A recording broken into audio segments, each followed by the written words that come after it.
Welcome in everybody to another episode of ZB's Horsepower Talk. As always, I'm ZB, Zach Brown. Joining with me, as always, is former 410 Sprint Car crew chief and mechanic, my dad, Jeff Brown. A lot to go over from Kansas and the NASCAR Cup Series. NHRA wraps up their Midwest Nationals, and the National Open for the World of Outlaws invades Williams Grove, $75,000 to win. High Limit's probably going to be there too. A lot of racing coming this week. It's Talladega week, baby.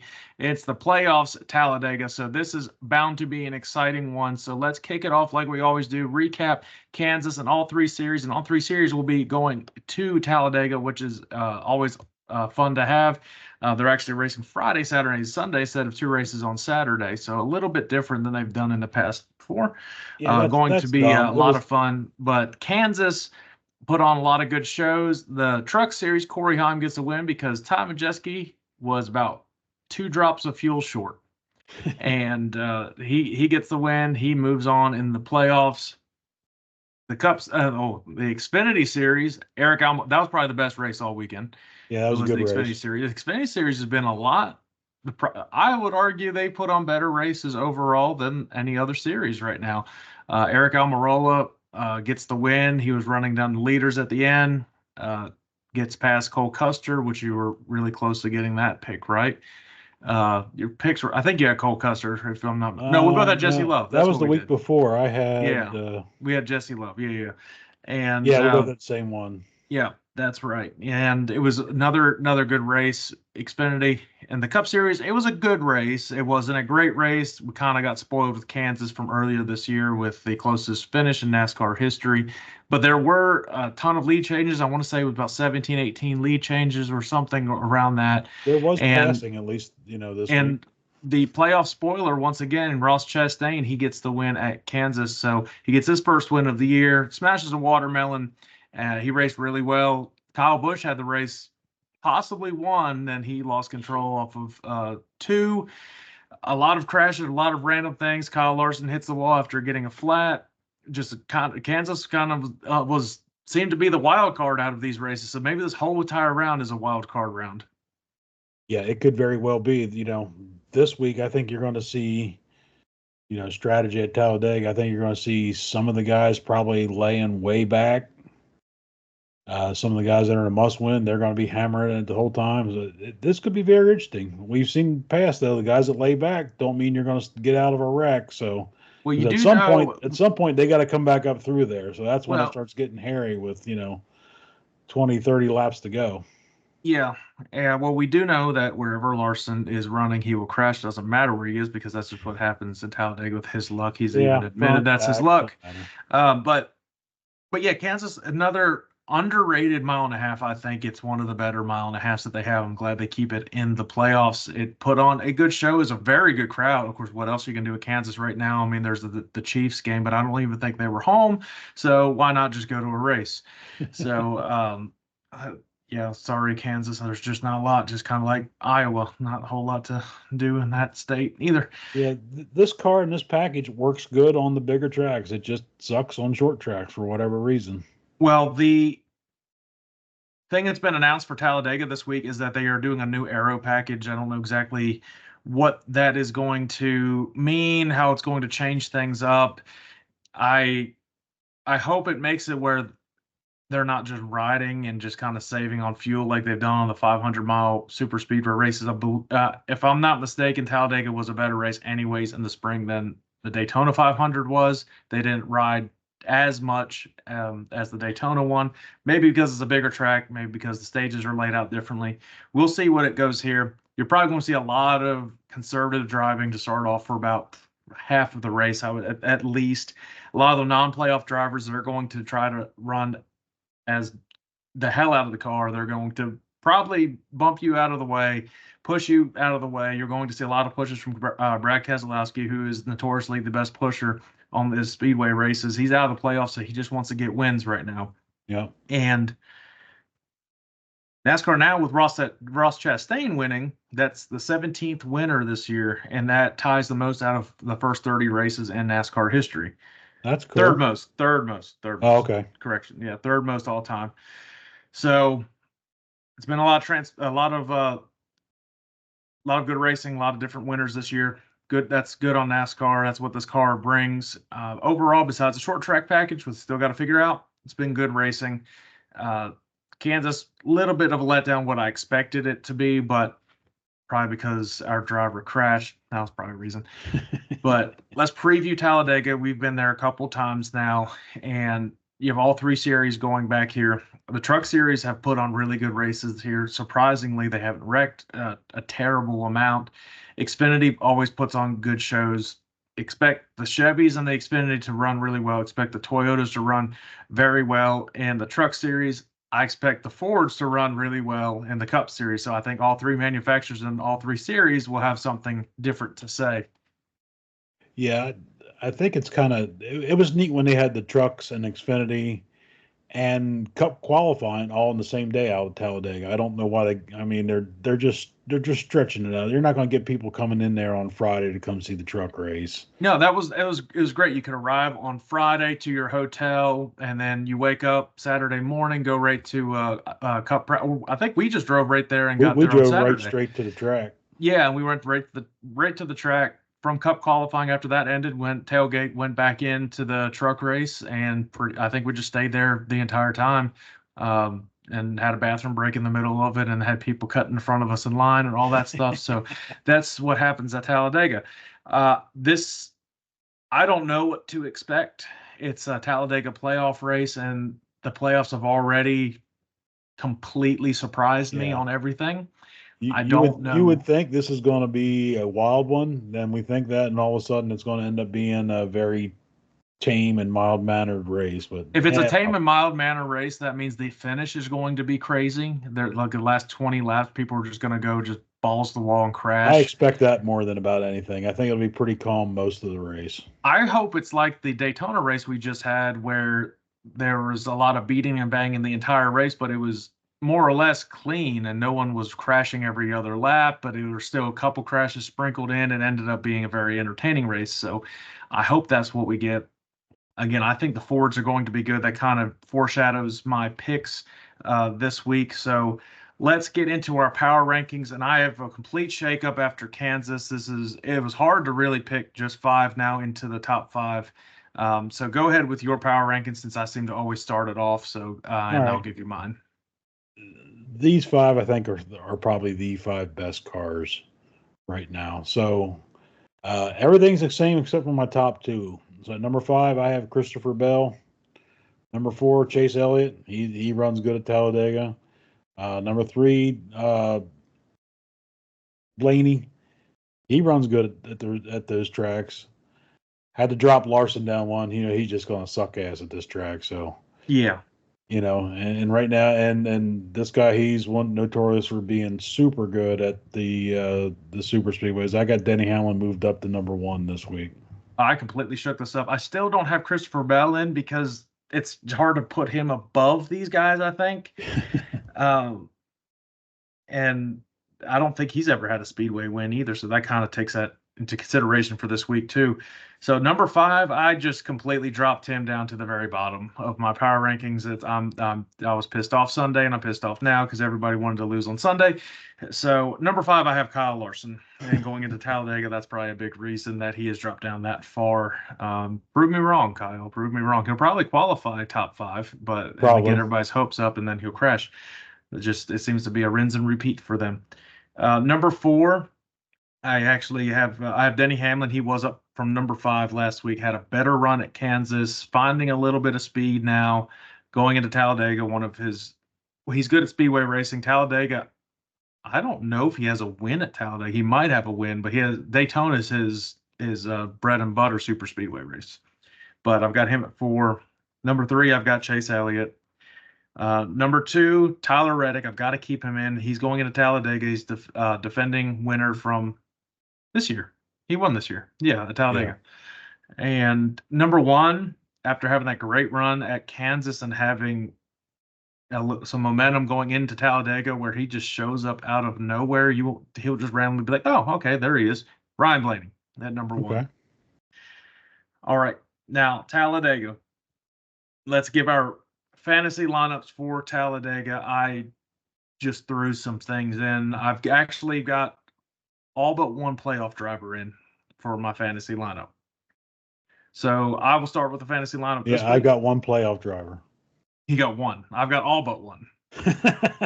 So one of my starters is the 48 car of Alex Bowman. The Hendrick cars besides Larson will race well there. Will finish well. Larson races well there. He'll just get caught up in a wreck. This is just still, it's a crapshoot because you don't know who's going to get caught up in a wreck. But another starter, I've got Brad Keselowski. He will be there. He somehow avoids stuff. He will be one of the best pushers all day. Speaking of good pushers, a little aggressive of a pusher, but he's still a good pusher. Joey Logano, he's good at Talladega. Got him in. I've got his teammate, Ryan Blaney. He's in. I've got his other teammate. I've got Austin Cindric. And in my garage, I do have the defending race winner of Tyler Reddick. And the featured matchups this week, they have Daniel Suarez versus Tyler Reddick, which is a kind of a random one, probably because anybody can race at Talladega, it seems. But I have Tyler Reddick over it. It's going to be complete guessing at this point with Talladega. Joey Logano versus Denny Hamlin. I have Joey Logano over Denny Hamlin. Chase Elliott versus Alex Bowman. Well, shoot, I've got Alex Bowman in my lineup, so let's throw Alex Bowman over Chase Elliott. And Ryan Blaney versus William Byron. I think the Fords will be very, very fast here. I've got Ryan Blaney. Go ahead with yours. All right. So we're basically completely different on most of Well, that's good because I am sucking in these playoffs in the fantasy. Yeah, but in the playoff set, we're only like, I don't know, 6 points. All three of us separated by 6 points or something like that. You're leading it, though. No, overall. No, I'm actually in second overall, and I'm last in playoffs. I don't think so. Oh, I am. Oh, I looked at it today. I am sucking. So my starters, I have Kyle Busch, Chase Elliott, Bubba Wallace, Brad Kay, his teammate Chris Buescher. Those two guys are going to work well together. And in my garage, I have Michael McDowell. Completely different. Yeah. So in my lineups, I have Tyler Reddick over Daniel Suarez, Joey Logano over Denny Hamlin, Alex Bowman over Chase Elliott, and I have William Byron over Ryan Blaney. You say you have Bowman over Chase? Yes. Oh, you have Chase in your lineup. Yeah, well, it is what it is. No, I was I didn't expect both of us to agree on Bowman running well. And now I actually have faith in Bowman, and he's going to crash. So that just seems to be how it is. So the 3 series here this week, trucks, Xfinity, Cup. Go ahead with your truck pick. So this guy's going to have a little extra fuel this week. I think he gets it done. I got Ty Majeski winning it this week. Yeah, running out of. I see what you did there. I'm just gonna go with one of the fastest cars. Trucks. One of the faster trucks. One of the better trucks. Kind of been off a little bit, but I think it's his teammate. I've got Ben Rhodes. I think they're teammates. Sounds right. Correct me if I'm wrong. The Xfinity pick. Who's yours? It's hard to go against this guy on those big tracks. Austin Hill. Yeah, I'm not going to pick Austin Hill, but let's see if I can keep a jinx going right here. I've got Justin Allgaier. Sorry, Justin. We haven't picked him. He still crashed, so he needs a good run at Talladega to make up some ground. He randomly crashed at Kansas, didn't expect that. Cup Series, who's your pick? So I got a non-playoff driver on this one. I got Brad Keselowski winning. Mom picks non-playoff driver, Bubba Wallace. I picked a playoff driver. I think he locks himself. He was the first to lock himself into the round of 12. I think he's the first to lock himself into the round of 8. I've got Joey Logano. This is one I would not be surprised to see Kyle Busch end up winning this thing. He was mad at himself. I won't be surprised. He couldn't say what he did to himself, but basically he was like, I stepped on my dick. But he couldn't say it on the interview. I wouldn't be surprised really whoever wins this race. It's Harrison Burton won earlier a couple weeks ago, so apparently nothing surprises me anymore.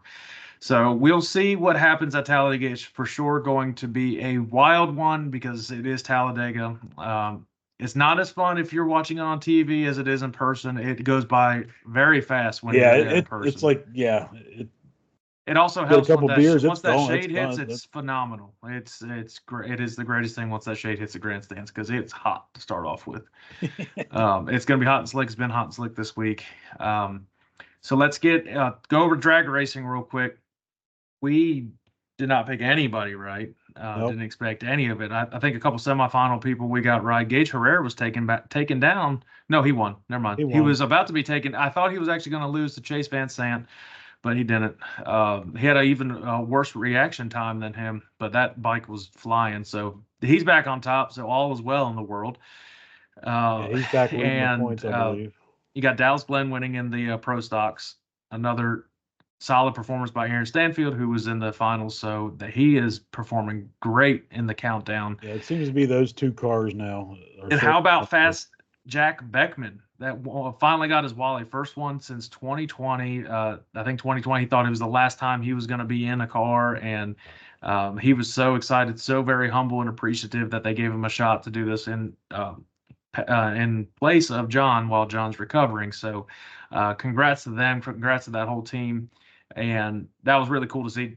Jack was pretty jacked up and in victory lane, so he was really excited about that. Yeah, and taking down Austin Prock's not a little feat. So that thing was fast too. That thing was dialed up. Austin Prox. I mean, he set the track record when he had a single car run because the other person couldn't get their engine rolling or whatever it was, and then he set. And I was like, oh, he's just gonna go win his 8th win of the year like it's nothing. He's still the points leader by like a billion, but it's still good to see that. And in the top fuel, I wouldn't have guessed this. Tony Schumacher's fast all weekend and ends up getting win. Number 2 qualifier and ends up taking the win. Yeah, that was pretty cool. And the one thing I don't understand, maybe somebody could shed light on it, is somehow Jack Beckman is earning the points for John Force. So actually, John Force is second in the funny car points after. Yeah, I don't because I don't quite know how like, that works. I understand owners points like how NASCAR does. Somebody replaces you, but you get owners points, not driver points. So maybe that's a thing that they do in funny car that you're able to just replace it if you had somebody start off the year and had I don't know what the rule book is in NHRA. So I'm sure that's probably what it is. It could be. That'd be crazy if somehow John Force wins the championship. I don't think anybody's beating Austin Prock though. That thing's just too fast, too consistent. Likely, but did you see that whole shot? Did you see that whole shot win over Tony Stewart though? He lost by 1/10,000th of a second. No, I didn't see it. 1 inch. Wow. It was lost by 1 inch. I said, "Are you how?" I'd be pissed. I think there's only 3 races left, so in the last one does pay 1.5 points per round, so that could shake things up a little bit too. Well, they're off this week. They are back at Texas. It's Texas, Vegas, and they end at Pomona. Yep. So that's going to get wild. All right, let's NASCAR news real quick. It was announced today that Carson Guapel is going to be taking over for Sam Mayer in the 1 car for Junior Motorsports next year. So I called it. I thought he would be taking over for Justin Allgaier because I figured Allgaier would either retire or just do part-time. But I did say Carson Guapel's going to end up racing in the freaking Xfinity Series next year. So I should get some sort of credit for that because I called it. Yeah, I think shoot. Connor Zilich or whatever his name is. I think he signed to something for next year for Junior as well. He's in the 88 full time next year. So there's going to be the 1, the 88. I'm wondering if Justin's going to completely retire and just be out of that car, and maybe they keep the other 2 drivers and they just move numbers. I don't know. Well, I think who runs the 9 car? I can't think of what his name is. Sammy Smith.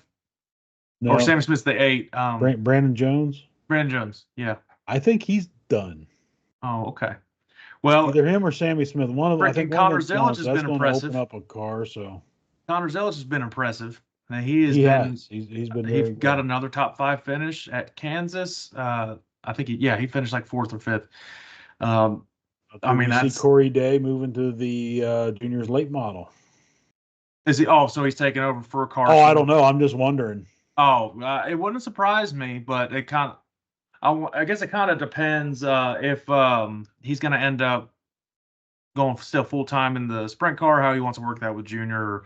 I'm sure it's coming, though. I'm sure something like that is coming, or he gets a shot in the Truck Series. Did you see him freaking wheeling and sliding all over in freaking Kansas? Like, what? You don't do that in these cars. Like, and he was legitimately. You're not supposed to. There's people always say that asphalt has slide jobs, and I'm like, no, that's not a real. This dude had real slide jobs on an asphalt car. I was beyond impressed with it. That was insane.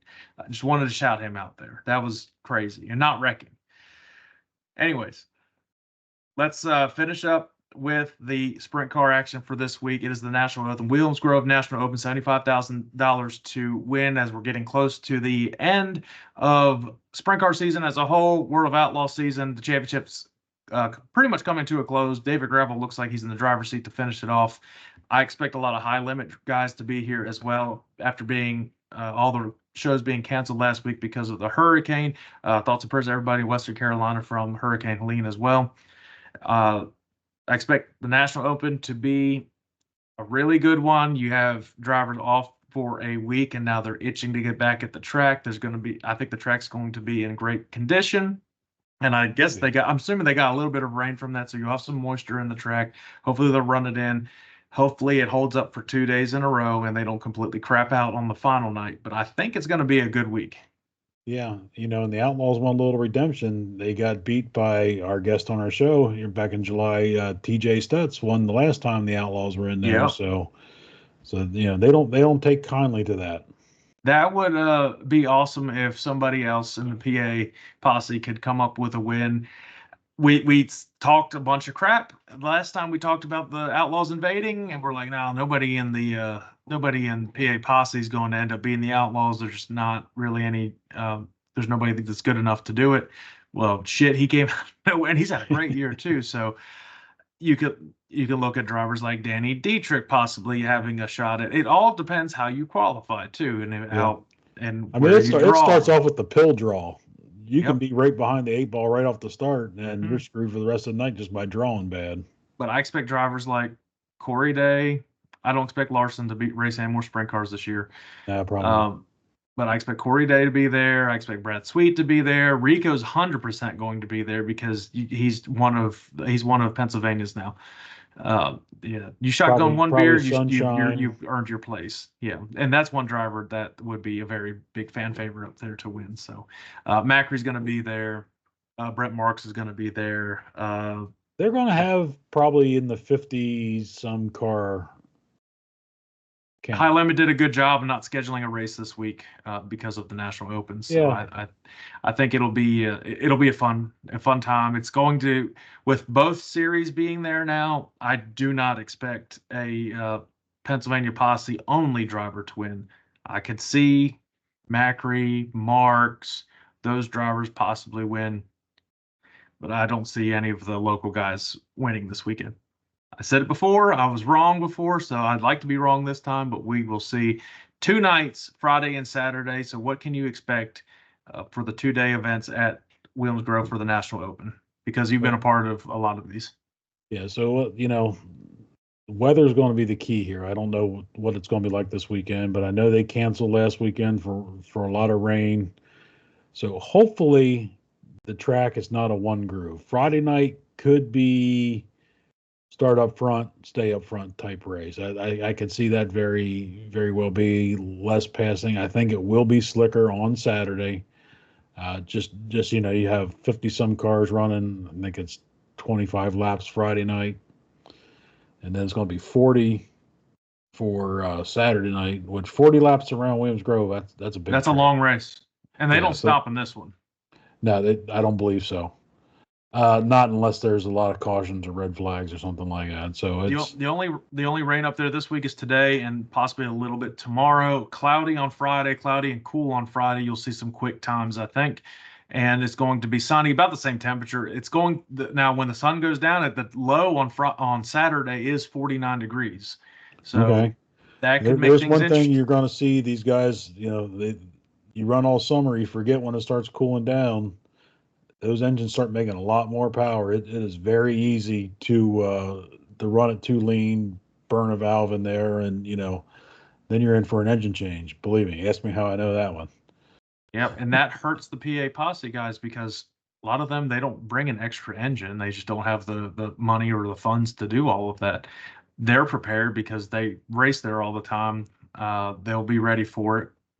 Outlaws, it's nothing for them to change an engine or a whole damn car. Um, yeah, it's going. I think you'll see very fast times on Friday. Saturday is going to be a little bit slower, but I don't think it's going to be as big of a drop off as it traditionally is, being as cool as it's going to be. And I think that's what a lot of teams are looking at right now too. And it takes a little bit of luck to win these outlaw shows. So you win Friday night, it means nothing for Saturday because Saturday's everything on the line. That's the $75,000 win. I still think it's like 20,000 to win on Friday. It's a big weekend, Oh big yeah, purses yeah. weekend.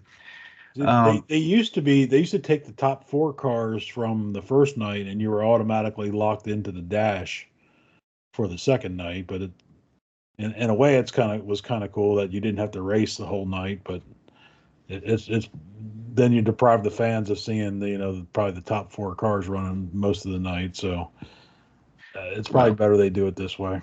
PA fans don't want to see the top 4 in World of Outlaws do well. They want anybody else. All right. Well, without further ado, let's give our picks for the 2 nights for the National Open. It looks like both races will get in, and I think this will probably be some better racing that we've seen out of Williams Grove. I think it's going to be a very racy track. So night 1, who's your pick, and then night 2, of course. So night 1, I was trying to figure this one out, and I didn't know who I wanted to pick, but I'm going to go with an outlaw night 1. I got Carson Macedo for Friday night. Well, I'm going with a PA guy, but he is an outlaw. I actually got Logan Allen for this one. Who? Nope. Logan Schuchart? Logan Schuchart. I was mixing both him and the whole family. You know what? Everybody wins. Logan Schuchart for night 1. And go ahead with night 2. So night 2. For the actual big one. This guy has 5 second-place finishes. It is a PA car. 90 years old. My dad gets one more National Open win. Darren Pittman in the 69K. That'd be something freaking phenomenal to see. I'm not jinxing him. I can't believe you did it. 0 chance I jinxed that. So I've got a high limit guy for this one. He's been on a roll. I picked him last week, but they rained out. Rico Abreu to win the Williams Grove National Open. He has been hitting the big money shows, that's for sure. Yep. And then Outlaws can go cry after that. Well, if Rico wins, he's stopping on Beer Hill and chugging a beer. Hell yeah, he is. He has to now. You do it once, you got to do it every time. Yeah, that's awesome. All right, well, that wraps it up for this week. Let us guys know who your pick is to win the National Open and Talladega this week, of course.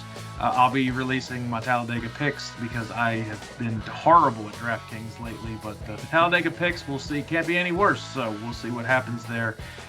Make sure you follow anywhere you get your podcast, all social media platforms. Make sure you check out my Instagram and my X, formerly known as Twitter, now known as Elon Musk's thing.